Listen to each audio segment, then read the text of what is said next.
We just had a fabulous luncheon for our mayor, Mitch, and it was over 850 women that support Mitchell and his best friends. So we could have taken even more. It probably would have filled 2,000, but we were at max. It was an amazing program with Irma Thomas and the mayor singing together, "You Are My Sunshine." The feeling here is amazing. This mayor is going to win his re-election straight up, and we're all supporting him here today. He's just made this city and really worked toward making this city what it really can be. It's been like this gem that's just been sitting here, not really quite cared for properly, not loved enough, not respected enough, and now it's getting polished. It's brilliant, and he makes me love my city even more. I've followed politics since I was a wee little kid for some reason, and early on I had a terrible crush on his father when Moon Landrieu was mayor, and I'm a big supporter of Senator Landrieu, and they just do great things for the city of New Orleans and Louisiana, and it just makes me proud. It makes me love my city even more. I think the economic development that's going on is really positive. I think there's a lot of young people who are coming to New Orleans now because they think of it as an entrepreneurial city and an exciting city, and I think that that's wonderful, the infusion of younger people and the excitement over getting rid of a lot of blight in the city, and just making us all very proud of our city again. I support him because, for one, I like that he's very hands-on. He's very aware of what we need in New Orleans by him being a community, part of our community himself. And I love how he always would come in the neighborhood, even before he was mayor, after he was mayor, and just talk to us at Carrollton Park while he's at the games. And I've always just felt a connection. And he always listened to my grandmother, and she would just ramble on, but he would stand there and listen. We, in the last 4 years, have done things that have been amazing. We started creating jobs. When jobs were leaving the city, they started coming back in. Our school system and the reforms that we've made have been unbelievable in their progress. Our graduation rates have gone up. Our dropout rates have gone down. The achievement gap between our children in the inner city and children that are in rural areas is closing dramatically. We doubled our funding for NARD. We closed a $100 million hole in a budget, which is 25% of our budget, in 6 months, and made sure that everybody was in good stead. We began to bring retail back to the city. I know people are interested in this. H&M, Tiffany's, Neiman Marcus, Saks, Costco, Walmart. You can actually shop in the city of New Orleans again. And then we decided that we were going to move ahead and do great things and actually forge further towards the country. When is the last time the people of New Orleans have you heard people like the Wall Street Journal or the Brookings Institute or the New York Times saying things like, wow, that's the fastest growing city in America. That's the best place to do business. They have the highest level of entrepreneurial activity of anywhere else in the country. Wow, their education reforms are outpacing everybody else in the world. When is the last time that we have had that third-party verification? And the answer really is never. And so the last 4 years, in my opinion, have been one where your city, because of you, because all of the people have come together, have become this nation's innovative laboratory for innovation and change. And we are a model for the rest of America, and we've gotten a lot done. But here's the thing. Everybody in this city knows we have a very long way to go, that all of the problems in the city were not caused by Katrina and Rita. There's a reason why in 1960 we had 680,000 people, and Atlanta and Houston were smaller than us, and now they're bigger than us. That means we have a lot of things that we have to do going forward. And as proud as I am about the work that we've done together in the last 4 years, I'm much more excited about the opportunities and the challenges that we have gone forward. Just think for a moment, not about a dream that has to come into reality, but something that's actually happening as we speak. Rebuilding the riverfront. 2 university medical centers coming out of the ground with the Veterans Administration and the University Medical Center that's going to produce 10,000 jobs and create a whole new anchor to our economy. Think about the rebuilding effort that's going to take place with the Sewage and Water Board, and think about your brand new airport that it took us 30 years to finally get together, all coming out of the ground as we speak. Think about the reforms in the school system and the reorganization that we're doing in the healthcare delivery system, and you finally have a city that is literally rising out of the water.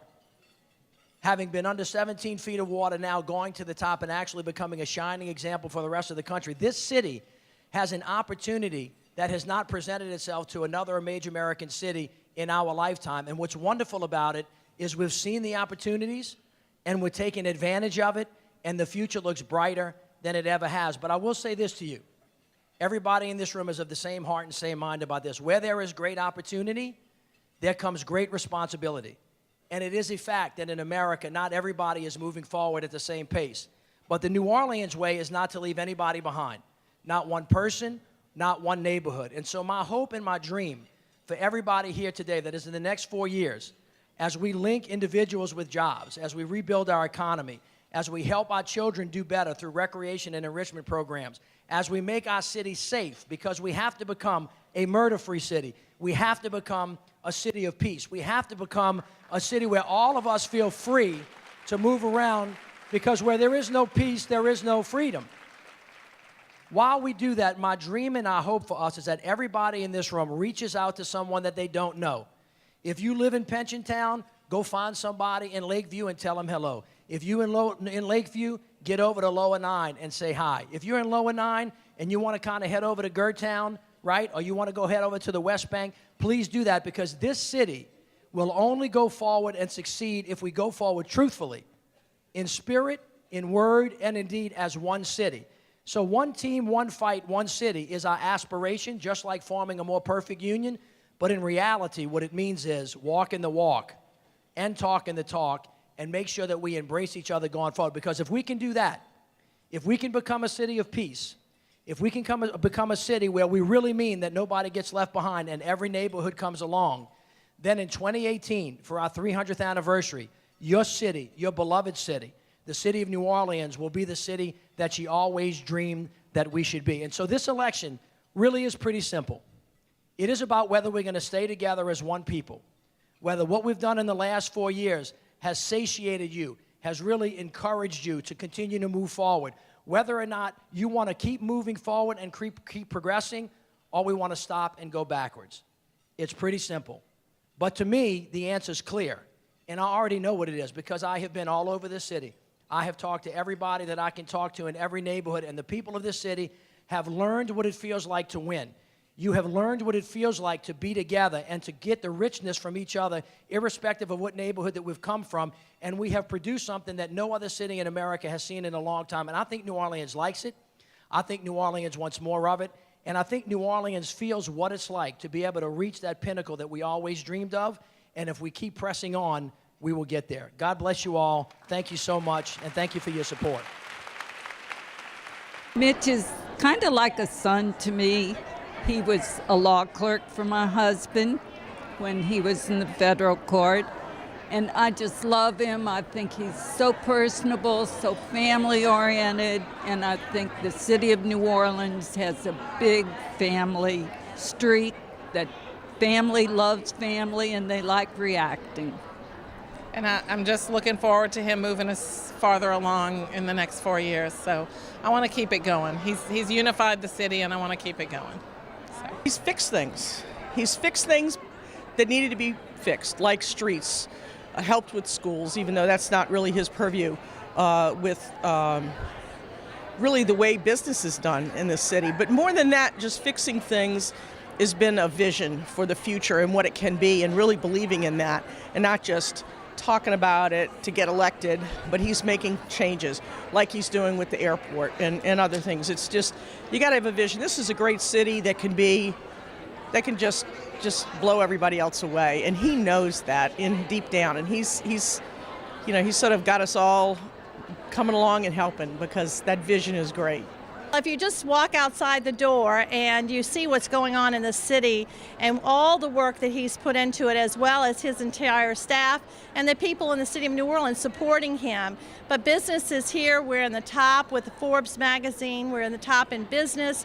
We've got our young people coming back to our city because there's jobs available, the biomedical program. We've got shopping with HM who just moved into our city. We've got our Riverwalk that's going to be reopening. We have a number of Costco just reopened. We've got a new medical facility out in New Orleans East that's been rebuilt, and it just goes on and on and on. I mean, it's just amazing the energy in the city right now and what he's created and what we have to look forward to. It's only going to get better. Mitch, today I heard Mitch speak. How can anybody not support Mitch? If you would hear him talk about what it was like when he took over, we were in debt. The city was all down. We felt like everything has disappeared from our wonderful place. And look where we are now. We're one of the significant growing cities in the United States, and people all over the country are interested in us.